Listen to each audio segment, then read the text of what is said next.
Well, Healing Place started in 1993, just with a handful of people. We didn't have a lot of ideas. We had one thought: we wanted to be a healing place for a hurting world. And we just really felt that in our heart, that we wanted to reach people that were hurting, reach people that had maybe fallen through the cracks. I think we're living in a generation today where people want to see it before they believe it.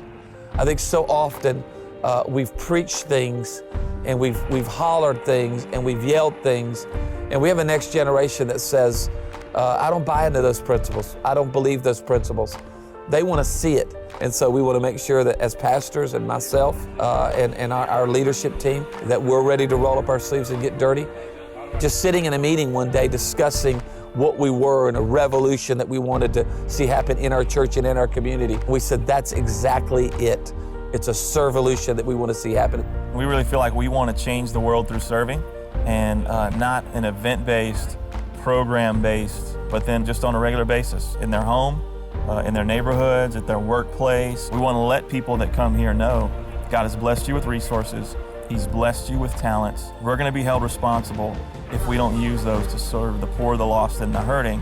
We're real intentional about talking about that. When I got to Healing Place Church with the Servolution concept, with the concept that the pastors give us, the leadership that we have, it gives you the opportunity to go and do what's really is in every believer's heart to do, and that's to serve. Well, we wanted to create a website through Servolution that became kind of a hub. It's a place for an idea exchange. You know, some of the best ideas I've heard about serving have come from other churches and friends. We do a midnight outreach to some of the clubs that are in a tough area of our community. We go into the strip clubs.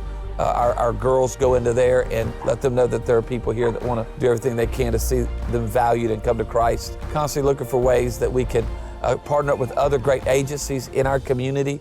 How can we partner with the school system? How do we partner with our district attorney? We've gone to our mayor so often and said, what is your list that you need? And he gives it to us. We're constantly looking for ways that we can feed people. The homeless breakfast started several years ago. A couple nights a week, they would just go downtown. They would bring some food, some blankets, and just kind of hang out. And one of the guys who had been coming from that, he gave his life to God. Then people started coming down to the river with red shirts on like this.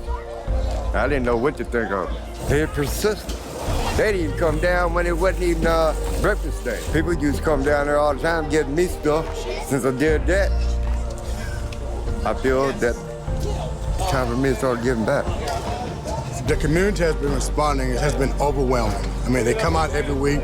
They actually look forward to us being here. Thank you for coming out here to help people.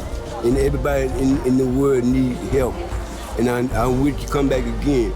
We could not do what we do, and I don't. If it wasn't for the hearts of people that champion these calls for the poor, you can't reach the poor without people that have a heart for the poor. You can't bring healing to the sick if it wasn't for people and hearts that are after Christ. And so hopefully as a pastor and as a fellow servant, we want them to know how valuable they are. We want them to feel healthy. We want to sow into their life. I love the story of the Good Samaritan. You know, that story inspires us. Go and do likewise.